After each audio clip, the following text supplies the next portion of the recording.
Shalom, shalom, shalom, peuple de Dieu. Shalom, libota nanzambe. Shalom, naba nanzambe nyonso bozali kolanda biso de partout. Et nangonga oyo, bino ba o bozali connecté na chaîne na biso PEHD Maria TV. Beaucoup landa na YouTube, beaucoup landa kabiso souvent et na pesi bino shalom na kombo na Yesu Masia et na pesi shalom pe na lobi bonne année naza kopesa ba meilleur vœu na année oya sika to uti kokota na lobi bonne année na libota na nzambe nyonso yo bozali kolandanga na ngonga oyo.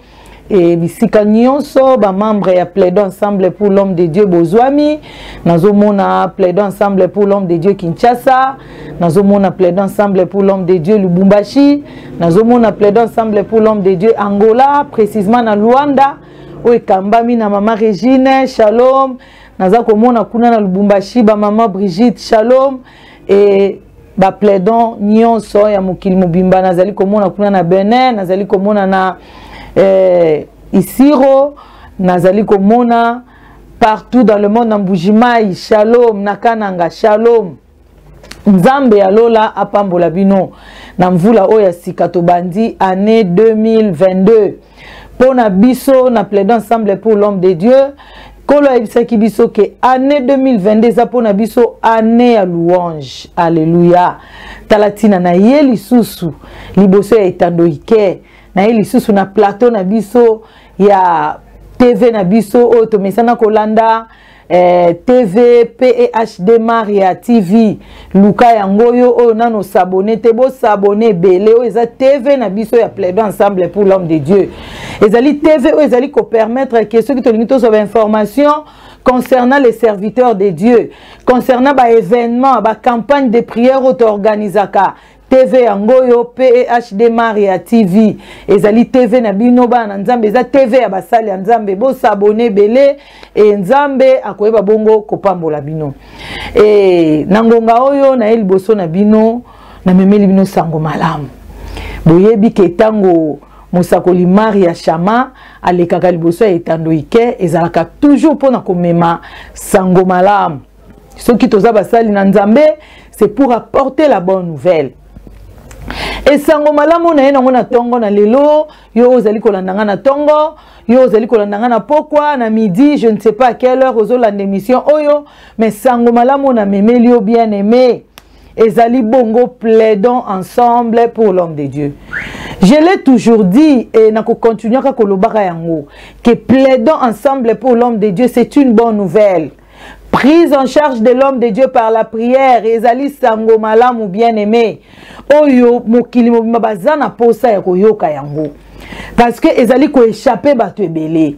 Mingi ya ba Kristu ba yebite ke mosali ya nzamba zakape na posa basambela na tina na ye. Ezali kama mingi ya bana na nzambe, mingi ya basali ya nzambe pe bango moko ba yebi eloko wana te. Que mosali ya nzamba azape na posa ya kozala prise en charge par la prière. Mena kolinga to sosola yango pe to tanga yango na kati ya makomi mosantu nazali bongo na temo na elibino na tongo na lelo bien aimé ezali bongo avoir un regard considérable sur l'homme de Dieu. Tango yo talaka mosali na nzambe talaka ndenge nini regard nini oyo yo o apportaka likolo mosali na nzambe otalelaka mosali ya nzambe ndenge nini bien aimé. Oui okoki koyebisanga ke ozaka toujours na regard porté sur l'homme de Dieu mais tango yo otalaka mosali ya nzambe omonaka nini na kolinga tokende na makomi mosantu tozali bongo na kati ya mukanda ya 2 Rois chapitre 4 Natangi verset 1, je lis la parole au nom de Jésus. Une femme d'entre les femmes des fils des prophètes cria à Élisée en disant: ton serviteur, mon mari, est mort. Et tu sais que ton serviteur craignait l'Éternel. Or, le créancier est venu pour prendre mes 2 enfants et en faire esclaves. Alléluia. Parole du Seigneur. Ah oui, ça solo. Oh yo nanga toyebi malam. Solo ya Mosako Élisée, Mosali Nzambe, prophète Élisée, aza Mosali Nzambe. Et à l'époque d'Élisée, ezalaki na bateau bazalaki ya solo ko porter regard moko favorable et regard moko considérable sur l'homme de Dieu. Cette femme, cette veuve avait un regard considérable sur l'homme de Dieu Élisée. Raison pour laquelle tangwa skutani na makambo makasi, tangwa komi au bout, tangwa moni ke pona ye espoir ezali sous-souté, elle est allée vite vers l'homme de Dieu. Pourquoi? Parce que cette femme avait un regard considérable sur l'homme de Dieu. Et gloire à Dieu. Tangwa kena discours na ye liboso ya Élisée moto na Nzambe alobi oyebi malamu mobali nanga utaki kokufa azalaki pe mosai na Nzambe oyebi kazaki pe kobanga Nzambe. Mais ndenge tozoloba bato baye kosenga nyongo mobali nanga akufa tika nyongo mosali ya Nzambe asaleli Nzambe mais akufi atiki nyongo bien aimé. Tina nazoyebi sabino ke basali ya Nzambe sengeli to bondela kapona tina na bango. Abanga kine Nzambe, asalela ki Nzambe, mais akufi atiki banyongo. Banyongo ya mikiete me banyongo ya minene. Banyongo ezo sala ke même créancier altali alobi à part bana na moni eloko na koyiko zwate na kati ndako. C'est que mosala Nzambe abanga ki Nzambe, aserva ki Nzambe matikala otiki eloko valeur te à part bana. Oh bien-aimé, yo ozolandanga na ngonga oyo na lingina yebisa yo que nous devons prendre en charge les hommes de Dieu par la prière. Prise en charge de l'homme de Dieu par la prière, ils ont une place moko ya mutuya na bomo ya basala Nzambe pe na bomo ya bana Nzambe. Parce que na lobaka toujours, soki mosala Nzambe aza malamu, église kozala pe malamu. Mais soki mosala Nzambe aza malamu te, église pe kozala malamu te, tomi kosa te. Yango okoki kozala indifférent te par rapport à cette vision. Plaidons ensemble pour l'homme de Dieu. Yaya, moi sur azalaki na regard moko considérable vers l'homme, sur l'homme de Dieu Élisée. Amoni ke awa kaka mosala Nzambe mutakoko pesanga solution akei. Et gloire à Dieu, tango akenda pe et pas Élisée, azonga pe na solution na ebo yebi histoire. Élisée pesa mwasi wana solution, apesa eba directive boko tanga yango na suite ya verset. Apesa eba directive. Mama wana tosa ba directive a mosala ya Nzambe pa azwa miracle na ye. Ba yaki po bakanga ebana me bakanga elisu bana te. Ba botola ebana te. Pona nini? Grâce à l'homme de Dieu. Pona nini? Parce que cette femme avait un regard considérable sur l'homme de Dieu. Mais na kolinga tota la deuxième catégorie à moi si. Toujours na kati ya suite ya histoire. Tozaka kana 2 rois. Chapitre 4. Na sauté na ken na verset 8. Un jour, Élisée passait par Sunem. Il avait là une femme de distinction qui le pressa d'accepter à manger. Et toutes les fois qu'il passait, il se rendait chez elle pour manger. Elle dit à son mari, « Voici, je sais que cet homme qui passe toujours chez nous est un saint homme de Dieu. » Alléluia. Faisons une petite chambre haute avec des murs et mettons-y pour lui un lit, une table, une siège et un chandelier, afin qu'il s'y retire quand il viendra chez nous. Élisée étant revenu à Sunem, se retira dans la chambre haute et y coucha. Alléluia, parole du Seigneur. Bien-aimé, awa, ezali deuxième catégorie à moi aussi. Première catégorie à moi aussi, tout le monde qui veut voir à quelqu'un qui veut réaliser à quelqu'un qui a problème na ye pour avoir solution et pas à Élisée. Gloire à Dieu, avoir qui peut solution. Azongi na solution à kumisi Nzambe. Et deuxième catégorie à moi aussi, c'est cette femme. Oh Jésus, c'est cette femme sunamite qui avait elle aussi un regard considérable sur l'homme de Dieu. mais pas pour chercher la solution auprès de l'homme de Dieu, mais pour apporter la solution à l'homme de Dieu. Première catégorie, il y a moi aussi, elle avait un regard considérable sur l'homme de Dieu pour chercher la solution auprès de l'homme de Dieu. Mais la deuxième femme avait aussi un regard considérable sur l'homme de Dieu, pas pour chercher la solution, mais pour apporter la solution. Plaidons ensemble pour l'homme de Dieu. Oh bien-aimé, plaidons ensemble pour l'homme de Dieu a pour mission d'apporter la solution à l'homme de Dieu. Plaidons ensemble pour l'homme de Dieu a pour mission de soutenir l'homme de Dieu. Plaidons ensemble pour l'homme de Dieu a pour mission de relever l'homme de Dieu qui est tombé. Plaidons ensemble pour l'homme de Dieu a pour mission de fortifier l'homme de Dieu qui est en train de s'affaiblir.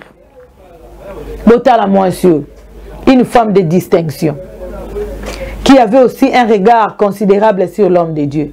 Atali lobi moto ale kaka wazali moto mo santu ya Nzambe. Aibisi mobali na lobi chérie s'il te plaît. C'est vrai topesa ke ya kolia l'air ale kaka. Topesa ke ya komela. Mais ngana moni totongela endaku. Totongela endaku. To sale les chambres hautes.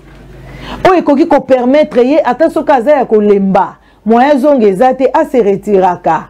Apemaka azwaka moya ko sambela ko lukelongi ya Nzambe kuna. Bien aimé yo mtozo landa ngai. Basala Nzambe bonité. Oyo lelo bazo sela Nzambe na kati ya vérité. Bazo banga Nzambe ba sela Nzambe avec toute sincérité. Lelo toza na ministère oyo plaidons ensemble pour l'homme de Dieu, c'est un grand ministère. Oyo zo soutenir basala Nzambe de partout. Plaidons ensemble pour l'homme de Dieu. C'est un soutien. C'est un bras pour l'église corps du Christ. Pour les serviteurs de Dieu. Plaidons ensemble pour l'homme de Dieu est toujours au four et au moulin. Dans des prières, dans des jeûnes. En faveur des hommes de Dieu. Qu'a-t-il déjà fait pour soutenir ce ministère? Plaidons ensemble pour l'homme de Dieu. Plaidons ensemble pour l'homme de Dieu. Ils ont organisé ma campagne de prière chaque année en faveur de tous les hommes de Dieu du monde. Mais avec quels moyens? Avec quels moyens? Oh, bien-aimé, yom tozo landangai. Na lingina yebisa yo. Que tozali deux catégories. Il y a ma femme. Quand je parle de la femme, je ne vois pas femme d'une manière physique, mais je parle de l'église. Femme épouse du Seigneur. Tu as deux catégories de femmes. Nous sommes deux catégories de femmes. Il y a des femmes que Dieu a établies sur cette terre pour apporter la solution, pour soutenir, pour relever, pour donner.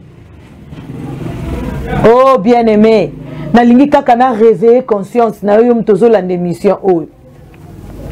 À chaque fois qu'il y a campagne de prière en faveur des hommes de Dieu, kokangaka loboko na yo te. Ezali mabele ya malamu ya koya kolona. Ya kopesa pona réussite ya campagne wana parce que ezali ba campagne toza ko organiser en faveur ya basali Nzambe ya mokili mobimba. Peut-être nanda kuno zwa occasion te ya ko gêner pona ba pasteur. Peut-être nanda kuna yo ozwaka occasion te ya ko bondela pona ba pasteur. Mais ministère ya plaidons ensemble pour l'homme de Dieu et pesibino occasion ya ko sangisa batu baya te plaider ensemble pour les serviteurs de Dieu. Et s'il y a à contribuer, il faut envoyer. De temps en temps, envoyez-nous vos contributions. Ba numéro na biso ya ba compte eza wana, eza affiché wana en bas de l'écran. Bokomona ba numéro nyonso ezali wana.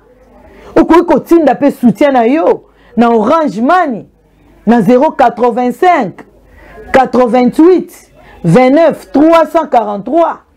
Okoki kotinda yango pe na M-Pesa na 081 081 98 98. Et le Seigneur ne manquera pas de te faire du bien. Ba numéro pe ya compte bancaire ya ministère ezawana au bas de l'écran. Okokipe kotinda soutien na yo, kotinda lisungi na yo pour que musalo esala mamalamu pour la gloire de Dieu. Neti boy ane oyo to bandi tozana ba milulu ya minene. Le 6 février tozana na milulu ya munene zo salama en faveur ya basali ya nzambe ya mokili mobimba. Membalo tozo sala ngona likasi kuna na Grand Katanga. Je crois ba publicité bokomona yango. Kaka na chaîne na biso ya YouTube. Bien aimé, cette femme avait un regard considérable sur l'homme de Dieu. Ya kenda vers Élysée pour na kosenga te et tolobaki biso na plaidons ensemble pour l'homme de Dieu. Ce ministère, c'est un ministère noble. C'est un ministère que le Seigneur a envoyé pour le bien-être de l'homme de Dieu. Et yo motozo landangai, yo ndekozo landangai de partout. Na lingi karana bisayo ko encourager yo déjà au salaka quelque chose pour les serviteurs de Dieu. Yo ozalaka indifférente à chaque fois yo kaka to organiser ba campagne de prière en faveur des hommes de Dieu, ozalaka toujours touché yakoya ko répondre na ba rencontre ya ndenge wana tika Nzambe ya lola apambola yo. Et 2022 oyo Nzamba yebisaki ngana yebisa bino eza pona bino ba nyonso oyo bozali ko faire partir na ministère oyo plaidons ensemble pour l'homme de Dieu de près ou de loin. Nzamba lobaki na yebisa bino c'est une année de louange. Louange nde Nzamba tie na kati ya minoko na biso. Et na lingina beta c'était pona ko yebisa yo pe bien aimé ozolandanga. Yo parfois yebaka na yo teke ko bondela pona mosali na Nzambe ezali na tina nga na biso ezali na tina makasi. D'ailleurs la Bible nous dit quand les bergers est frappé, les brebis seront dispersées. Oh diable luka kezali mondimité mais diable luka rande mosali na Nzambe. Parce que le diable connaît le secret que lorsque l'homme de Dieu est frappé, lorsque l'homme de Dieu est mis est par terre, c'est toute l'église qui sera par terre. Alors yo mutozo landanga na lingina encourager na kati ya ministère Nzamba tindi na temps de la fin oyo plaidons ensemble pour l'homme de Dieu. Cette affaire nous concerne tous. Okoki jamais cause à l'indifférent. Okoki à l'indifférenté parce que zo concerné peyo. Lorsque le serviteur de Dieu sera debout, sera soutenu, lorsqu'il sera fort, c'est toute l'église qui sera fort. Et Nzambe ya lola apambola liloba na ye na kati ya bomoi na yo mto uti kolanda na ningina biso kaka ke toza na kati ya ko sensibiliser peuple de Dieu na campagne de prière ya munene activité munene tozo banda nango année 2022. C'est un grand culte d'action de grâce en faveur de tous les hommes de Dieu du monde. Oyo kozala na likasi na salle de fête La Perle ezakuna na likasi bien aimé na Grand Katanga. Toza pe na posa ya soutien na yo parce que za na équipe fait longwa na Kinshasa et rejoindre bandeko kuna na likasi na Grand Katanga. Toko voyager na équipe ya ba mama veuve, toko voyager na équipe ya ba intercesseur, toko voyager na ba caméraman, ba to fo ba kende ko sala Nzambe musala et contribution na yo et ko sala pe ke musala wana sala mana lolenge ya malamu. Ata soki okei milulu wana ya Katanga te mais soki otindi contribution na yo na ba numéro na uti ko pesa awa et komeli biso pe et permettre bandeko ba voyager ba kende ko sala Nzambe to sala plaidons ensemble pour l'homme de Dieu akokanisela yo akokomisa yo pe une femme de distinction. Quand je parle de la femme, je ne parle pas de la femme d'une manière physique, je vois l'église. C'est-à-dire yope okozala un homme, une femme de distinction. O Nzambe akotiape à part. O Nzambe akobanda kotala pe na un regard considérable. Bien aimé, c'est vice versa. Lorsque tu as un regard considérable vers l'homme de Dieu, Dieu aura aussi un regard considérable sur toi. Comment? Et moi je suis à Salaki. Mais en retour, asenga te Nzambe asalelié. Et oyo biso tokosala pona réussite ya milulu oyo ekozala le 6 février na Katanga na kanisa Nzambe ya lola. Nzambe oyo établissa biso pona ko prendre en charge basali na par la prière akozangisa te kosala yo bolamu. Et awa na Kinshasa, tozalaka na mabondeli ya kafu kafu. Chaque lundi, de 16h30 à 19h30. Bolingi bomona biso, tozalaka na Cité Verte. Cité Verte, 12e rue, numéro 48. Na kati ya salle de fête panafricaine, yango nde siège na biso central. Ndeko moka lobi, oh, bongo lundi kaka. Oui, lundi kaka. Parce que il y a li rassemblement, il y a ba femme servante, na ba maman pasteur. C'est-à-dire que nous sommes engagés dans différentes églises, mais lundi nde to consacra yango pona ko bondela na tina basali ya Nzambe ezaka mabondeli ya kafu kafu. Biso to yaka to bondeli pona basali ya Nzambe, mais ozupe résultat na likambu na yo. To na ba témoignage ebele. Ba stérile bazobota. Ba cancer ezolimwa. Ba maladie ndenge na ndenge ba myome ba fibrome kutu ko loba te ezotika banzoto. Kaka poto yaki ko bondela pona basali ya Nzambe. Acte chapitre 20 verset 35 ezoloba, il y a plus le bonheur à donner plutôt qu'à recevoir. Donc tant obiso to tchaka pona ko bondela na tina basali ya Nzambe. Énergie obiso to tchaka pona ko bondela na tina basali ya Nzambe. Sacrifice obiso to sala kapona basali ya Nzambe kenda na pamba te. Nzamba zongi c'est la kabiso ata to sengite. Tozozo ba réponse na makambo to sengite. Okoki pe ko rejoindre biso. Yo mama pasteur ozolandanga. Yo femme servante ozolandanga na ngonga. Oh, okoki ko rejoindre biso chaque lundi de 16h30 à 19h30 na quartier Cité Verte, 12e rue numéro 48 na salle de fête panafricaine tozaka wana. Soki pe oyebi Cité Verte malamu te benganga.